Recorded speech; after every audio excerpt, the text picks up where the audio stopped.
Cool down. Sinibingelele babukeli bethu bakaDukuza TV. Sithemba ukuthi wonke umbukeli uyaphila ngesuku la ngesabatha lishonile ilanga. Sisendaweni la yase 14 eWard 13 eStenga. Sizobonakela usisi uMadube ekwakuyena sesimcelele indaba yendlu nesimzamele usizo lokuthi wayegcine engakwazi ukuhamba.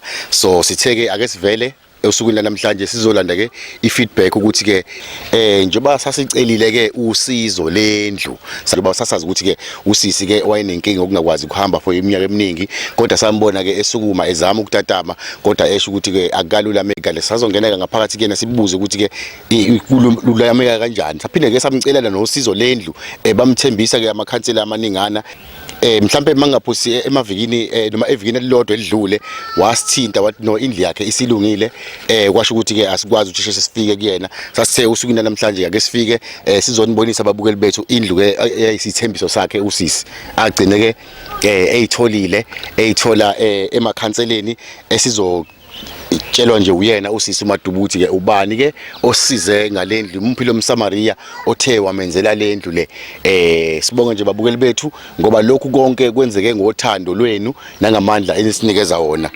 sisazongena nje ngaphakathi sibone indlu ngoba mawuthi uyayibuka nje umbukeli wethu inhle impela and kuyabonakala ukuthi yakhiwe abantu abaprofessional noma abanolwazi balento abayenzayo bengafluwi noma bengachansi mawuthi uyayibheka isesimeni sokuthi ingahlukaniseka mhlambe ibe ama-room amabili noma amabili no half ngoba yona inkulu ivulekile bafowethu siyabonga nje kakhulu siyabonga nje imisebenzi kaNkuluNkulu nemisebenzi nje kaDukuza TV ngoba ngaphandle kaDukuza TV bengeke kubonakale lokhu qoqo ekhaya sisi Madube yebo molweni sanibona hawo sesigalelekile ekhaya koMadube CKD TV sithi ke asonibingelela sibone nje nekhaya lenelisha Nkosi yami no siyabonga siyancincoza babukeli bethu bakaDukuza TV njengoba nibona nje nani yiyo le indlu kaMadube sicabanga ukuthi ke uthokozile ke kakhulu esimeni esisaziyo babukeli bethu ukuthi uqhamuka kusona inhle kakhulu ivulelekile phansi isukile naphansi kwangukuthi ayisoze ithole ngisho umsokamo noma kunetha ivikelekile ngaphandle iflow yakhona idonswa nje kahle finishing yakhona ayibona ukuthi smooth and straight siyabonga nje kakhulu siswami Madube ngicela nje ukubingelela nguphumlana kaMhlongo nethimba lami nje engihamba nalo la uMandla noKhaya basi yakubingelela nje siyabonga nje ukuthi sifike emzini wakho omusha owakutshele ngawo sixolisa nje ukuthi sifike emva kwesikhathi ziningi inkinga esibhekana nazo ngoba siyazi ukuthi ubusifonele mhlambe kuleli yasonto usitshela ukuthi no usumuve endlini yakho mhlambe mangabingelela nje ababukeli bethu masubatshela ukuthi ufike nini la and uzizwa unjani and injani indlu yakho compared to indawo bukade kuyona and nanokuthi ke ubani mhlambe ulule isandla wakwenza le ndlu enhle kangaka siyabonga sisi.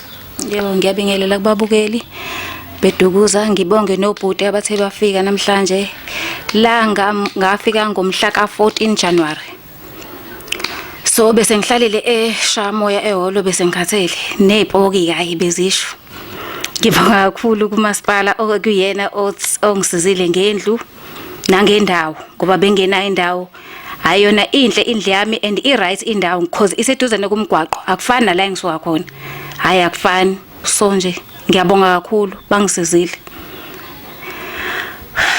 No siyabonga nje kakhulu sisi siyabonga nje siyakuzwa esayidini lendlu lokuthi inhle kakhulu indlu kakhulukazi iseduze nomgwaqo nathi siyabona ngoba nje imoto khona nje la iduzane esihamba ngayo siyabonga nje kakhulu sisi siyabona nje babukeli bethu indlela yeaccess yokuba semgwaqeni iseduze kakhulu ngalendlela eyisimanga siyakubonga nje kulokho okwenzile lokho sicela ukubuza nje ukuthi ke ubani ke lo owenze lo msebenzi omuhle kanjena sisi. Ukhansela uqwabe ogqugquzela abakwamasipala ukuthi abangisheshisele indlu phela noma ngakabi nawo ugesi netoilet ngiyacela ukuthi bandla bezongifakela ugesi because ngiyahlupheka namanje ngisapheka emlilweni netoilet anginalo le toilet likamakhelwane alinayo isithi kunzima kumina kunzima lumgodi manje ngingaphosa ngisho nokuphoseka so ngiyacela mabe ngisize lapho nje hayi ngojabula kakhulu ngojabula. Okay siyabonga sisi qwabe yeyeye baba siyabonga kakhulu uNkulunkulu abusise athele umusa kulokho okwenzile ngoba lo msebenzi enikezwe wona kuba amakhansela uyiwo umsebenzi wokuba inyanga okunyanga abantu ufana nobizo ngoba kufanele kube into esuka ngaphakathi kuwena enhlizweni.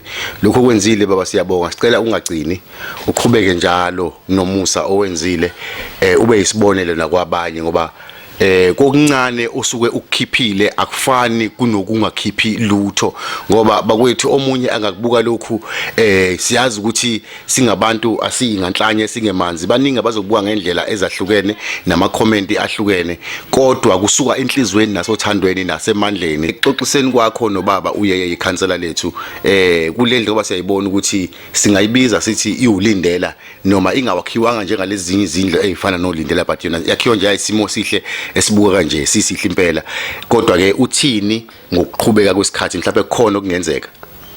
Yebo, wathi ulindela owesikhashana ngisalinde iRDP yami ukuthi iphume. So ngamukela ke ngoba phela vele la engizwa khona bengekho right angifuni uqamba manga kodwa ngiyabonga. Wona lo lindela ngiyabonga. Kube kukhulu kumina. It's a top notch. Babukeli bethu ngicabanga ukuthi nani ngofakazi yonke into it's 100% straight and neat. Yenziwe ngothando nabantu abasazi istory sabo bayasazi istory sabo. Kukhona okukodwa ongathi mawungena khona mhlambe uthi no iflow itshekile okanye umnyango kanje yonke into it's 100% neat. Siyabonga nje kakhulu nasethimbeni elikwazile ukuthi lizokwenza lesi sakhiwo esila endaweni yase Ward 13 F14 Estenga. Siyabonga nje kakhulu ithimba ukuyinikela kwenu nanothando ngoba into eyenziwe ngothando uyayibona mbukeli nento eyenziwe ngomuntu ukuthi mina ngiyahola no ayenziwa ngoholo le yenziwe ngothando. Siyabonga nje kakhulu usisi before afike la ngoba sizokhumbula nje masothi ukubuyekezana nje kancane nje ukuthi usisi ubehlala khona e14 kodwa kwenye yamatshotshombe ngaphezansi esesimeni esingasihle kakhulu ngalendlela ukuthi akuhambeki ngisho ukuhambeka nayo ikwazi ukubona umuntu engaphakathi. So ikhansela lethu ke uyeyeye uqwabe lasithembisa ukuthi lizomove usisi la move nangempela waya ehholo ukuthi uncibijane noma ukhisimusi la awuqedela khona njengoba echaza nje ukuthi kwakunanephoki kumakhaza engakwazi ukuthi ayitrain kahle sithi sazi ukuthi wayekade esuka esimeni sokuthi engakwazi ukuthi ahambe kodwa waba nomfowethu osizomkhumbula ukuthi ubaba uNgcobo oqhamuke elindelani owafika wamsiza wazama ukuthi akwazi ukuthi atatame anyakaze. So ingakho nje ekhala ukuthi lapho bengakwazi ukuyitrainer kahle since kuyindawo ene floor emakhaza kakhulu kodwa ke siyabonga babukeli bethu ukuthi ke umasipala nekhansela behlangane bonke namakhansela nama official kamasipala bakwazile ukuthi baze bamlungisele lesi sakhiwo esisibonayo namhlanje. Noma ke usisi ke ekhala ngokuthi ugesi awukabi khona ngoba esaziyo bakithi ukuthi ugesi isona sidingo nqangi esikhulu kakhulu nesibalekile singabantu siphila njoba nje esesimeni sokuthi engakalulami nangendlela eright enganayo njina nengane intombazane. So kufuna ukuthi agcine ahamba emlilweni ayobasa phandle nezinkuni ukuyitheza kuyinto enzima kakhulu. Ke ngicela nje ukubuyela kulokhu ke manje esaziyo ukuthi ikona okunye okuyikhona okwakuyinkinga nakho kakhulu ukuthi usunesikhathi impela ungahambi. Siyazi ukuthi ke kunomfowethu la owafikayo owayisuka elindelana eThekwini okumfowethu uNgcobo uMapholoba owafika wazama ukuthi akwazi ukuthi akutatamise usukume ngalela suku. Besifisa nje ukwazi sinababukeli bakwaDukuza TV ukuthi ke kulesi sikhathi osusihlalile iprogress noma umphumela ikanjani nanokuthi mhlambe khona yini obusaqhubeka ukusebenzisa kuyamakhambi esintu. Siyabonga mama. Okay, babukeli njengoba nanazi ukuthi bengihlala endaweni evele ebibheda. So wangithatha ukhansela wayongifaka ehholo. So ehholo ama challenges ayengishaya kwakubanda. Ngangizama khona ukutrainer kodwa kwakubanda engangukuthi ngaze ngawa. Ngabona ukuthi ngeke ukuzama kwami la kuyabheda vele ngoba kuyabanda plus angakaqini kahle ngakhetha ukuhlala phansi. So kwathi isiphelile indlu wangitshela wathi isi right indlu. Ngathi mina ngoba isiphelile ngicela ungimove in. Wangitshela wathi ugesi anginawo. Ngathi mina hayi kulungile khansela ngizongena noma ungekho because ngangibalekela ama challenges engangibhekana nawe ehholo. So wangilanda ngomhla 14 January ngiyeza ngazohlala la. Lana ke ngiyazama ukutrain angifuni uqamba manje ngiyazama. Ngiyabonga kakhulu baba uNgcobo wangisiza umkhulu entweni ebengiyiyona. hayi bekukubi kodwa manje hayi ngiyabona umehluko omkhulu. Ngiyabonga babungcobo, ngiyacela ukuthi uqhubeke nokungisiza ungapheli amandla ngoba ngisaqhaqhazela nenyawo zami ziyajuluka. Ngithanda ukubonga nabo bonke abangisizayo, ngiyabonga kakhulu. Mkhulu umehluko enwenzile empilweni yami.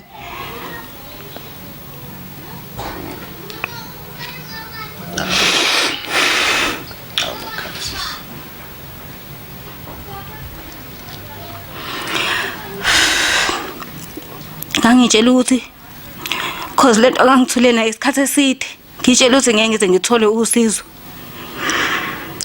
from 2022 till now. Ngangitshela ukuthi ngizoba la engikhona njengamanje. Ngasizwa umuntu owesuka emakhaya ethiwa uThuthukani wakacele owesuka kaMaphumulo. Ngiyabonga kakhulu uThuthukani, wabona isimo engangikusona wafika vele kubheda. Ngiyabonga kakhulu mfowethu, wangisiza. Ngayithola ukuthi nami nginawo umndeni noma ngiyona umndeni wenyama, but ungikhombisile ukuthi umuntu akalahlwa. Ngiyathemba bhuti wami ukuthi la ukhona uright. Ngiyabonga kakhulu ngosizo lwakho, wangisiza kakhulu. Ngathola usizo yonke indawo, left and right and center. Ngiyabonga kakhulu kwabangisizayo.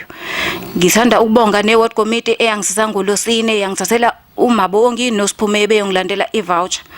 Usocial worker wafona ngoLosithathu wathi ucela bezolanda i-voucher yami uSiphume engithathela ukudla esuphepho. Ngiyabonga kakhulu mfethu ngopetrol wakho. Usuka nabo la ubayise ezantsi uphinde ubabuyisa. Ngiyabonga kakhulu ward committee. Ngiyabonga. Siyabonga kakhulu sisi, siyabonga nje indlela obonga ngayo kuze qhamuke nenyembezi zenjabulo ngoba abakwenzile kuhle kakhulu. Babukeli bethu siyabonga kakhulu ko ward committee, sibonge ukukhansela nakumfowethu lo ambalayo le kaMaphumulo. Siyabonga nje kakhulu Ndlemnyama, siyabonga nje kakhulu ngoba mangithi ngiyezwa kubo bonke ababalayo ukungijabulisa kakhulu. Akukho nelilodwa ibale sithi nanti ibale limhlophe mhlawumbe lona lenza kakhulu. Indlemnyama yonke ebambisene ukukhombisa khona ukuthi ke babukeli bethu masibambisene akukho lesingeke sifike khona, akukho esingeke sikwenze. Akekho umuntu ongahlupheka noma umuntu ongahlala endlini yodaka makuthiwa sibambisene sama South African noma siyisizwe sonke nje sase-Africa siyindlemnyama. Bakwethu siyabonga kakhulu kwenzile kusisi wethu, lesicela ukuthi niqhubeke njalo nikwenze kwenzile kuyena kuhle kakhulu. Siyanconcoza siwabakaDukuza TV ukuthi inyembezi zethu ayiwelanga phansi but ziwele emhlabathini ovunduleyo, wamilisa ngoba konke lokho enikwenzayo uNkulunkulu asuke anabele khona, kusuke kungasikhona kwenu, kodwa kusuke enabele ukuthi nina nomhlabathi okufanele ukuthi mawuvunde, ukuthi makuwa unyembezi kulona ulungaweli kodwa emhlabathini odry, kodwa liwele la elizofika lihlume khona likhulu njoba enzile nama-social worker. Siyabonga nje kakhulu ama-voucher enwanikezele yena usisi. Sicela ukuthi niqhubeke njalo nikwenze lokho ngoba siyazi ukuthi-ke usisi unendodana yakhe ekuyiyona ahlala nayo engafundi engasebenzi, eyagcina ifise ukuthi-ke ibuyele esikoleni. Ngebhadi-ke asiyitholanga-ke namhlanje. Siyazi ukuthi naye usisi akasebenzi nasesimeni akusona esokugula, since-ke kade esezansi ehamba ngamadolo njengoba echaza naye ukuthi-ke ey'ndaweni ekade ehlala kuzona ezansi ibingekho indawo yokutrainer. Wasuka ezansi makafika ewolo kunama-tiles phansi, kubanda kakhulu ngalendlela ukuthi naye akakwazi ukuthi anyathele njengoba azasho ukuthi wathi uyafoster ngelinye ilanga wamane waze wabona ukuthi no ngcono amane asala sayeka angatrain ngoba ewolo kunzima. Waze wacela ukuthi ikhansela kalifoster ke manje ukuthi baba ngiyacela ukuthi ke esuna indlela iphela ngisho ugesi ungabi khona ngingene kuyona ukuze ngikwazi ukukhuleka la maningi ama-challenges akhona. So wafika kusisi njengoba echaza ukuthi ke le ndawo ingcono ngalendlela ukuthi ke uyakwazi nanokuthi akwazi ukuthi ayilule kuyona akusefani nakulezi ndawo akade kuzona. Siyabonga nje kakhulu baba ukhansela, uNkulunkulu akubusise nani nonke nje enilula isandla. Sicela niqhubeke njalo basiyazi ukuthi usisi namanje kulezi izimo kade kuzona sibonge kakhulu seyithe ukuncipha indlu wasehlala kuyona isingconywana esimeni sokuhamba esamfica ayisona ubaba uNgcobo uMapholoba elihle le eseyintabeni zaseThekwini kolindelane wazama ukuthi naye amsuse phansi, kodwa ke ngebhadi elikhulu agcine engakwazanga ukuthi ayitrain ngenxa yesimo sendawo akade ehlala kusona. Kodwa ke uyasho ukuthi ke umehluko noma iprogress kokwenziwa ubaba uMapholoba umthula lesigqoko. Nathi siyabonga nje kakhulu baba kwakwenzayo kusisi. Besicela nje ukuthi udlulise nje amazwi okubonga kubabukeli nanokuthi ke ikuphi nje mhlambe okubona kulesi simo esisibonayo esihle kangaka ocabanga ukuthi kuseyizinqe namba eseyisele nawe eseyibhekene nazo njengamanje sisi. Babukeli ngiyabonga kakhulu ingqinamba esengibhekene nazo zu 2 or 3. Inkinga yami ukuthi ngithola ugesi ebese ngizothola indlu encane. Ngiyacela ukuthi ningisize ngentambo nje kagesi iyona ebalekile kumina because njengamanje ngisapheke emlilweni izinkuni angikwazi ukuyitheza. Ngasizo usisi Mabongi wakambambo wangiboleka umfana wakhe okubandile Mbambo ngahlala naye. So nje from December nje ngidonsa naye nje one way ngoba noSiphume ubeyayihambela. Ngidonsa nalo bandileke owangipha yena wathi angihlale naye. So ngiyabonga kakhulu ngosizo lweni babukeli, ngiyabonga kakhulu. Amen. Siyabonga nje sisimambambo nanomsa wakho cishe wasala ngephuthe ecaleni. Siyabonga nje ukuthi ululisandla kusisi lokho kwenzile kukhulu kakhulu ngoba njengoba sike sasho ukuthi kulokhu osukukhiphile ngeke ukhiphe ongenakho kodwa ukhipha lokho okusuka kusenhlizweni lokho kwenzile kuumusa kaNkuluNkulu. Siyabonga nje kakhulu sisi mambambo sicela ukuthi ke uNkulunkulu akwanzisele izinsuku zokuphila nezingane zakho. Siyazi ukuthi izona esitshala kuzona zikhule zibe yilento le office ukuthi zibe yona. Siyabonga nje kakhulu babukeli bethu sicela ukuthi ke nisahleli nje nathi nenze sure ukuthi lo ongakasubscribe asubscribe alike then mase ya comment. Ngeke ucomment ungalikeanga ungasubscribeanga. Secret. Ngizebo ukuthi lokho kunenkinga. Buka nje mfethu. Sis. Serious mfethu. Umsebenzi kaMapholoba lemfethu. Siyabonga bapholoba, siyabonga. Wafika kungenjena kodwa kwenzeka. Siyabonga bapholoba. Kushuthi mangasaqhubeka nje upholoba yambona. Angithi nje mbona. Bapholoba kusekusele kancane bapholoba kushoda wena. Kushoda wena bapholoba. Fanele ehleze siza njalo. Lo muntu uyahamba bapholoba kushoda kancane. Siyabonga Ngcobo nansi imisebenzi yakho mfowethu. Nansi imisebenzi yakho babungcobo ngimele ngedwa mina babukeli bethu bakaDukuza TV. Pholoba siyabonga mfowethu.